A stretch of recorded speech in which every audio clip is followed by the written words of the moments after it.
Pie chart, basically pie chart represent part of a whole as slice. So when to use it? Best for showing simple proportion with the few categories, ideally 2 to 5. So when you have only categories like uh, not more than 5, then in that scenario pie chart gives you the best result.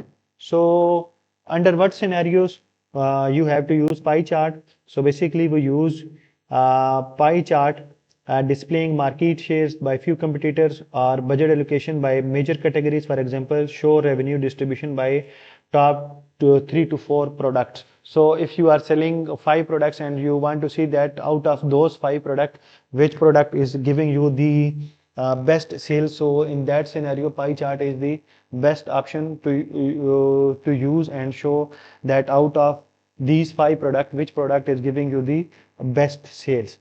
So for the labeling option, for details, use categories for slices, and for values, percentage or absolutes. But in pie chart, most of the time we are using the data in terms of percentages. For legends and for category name, if labels are crowded, no access option available in case of pie charts, and tooltips, no information is needed also. So here you can see that we have made a pie chart. As you can see that we have multiple slices over here, and you can see that we have different categories of mountain 2000, mountain 100, road 250, road 650, and you can see that it is showing the data in terms of percentages, that in mountain in 200 is 17%, other is 27%, road 350 W 4%, HL mountain frame 4%.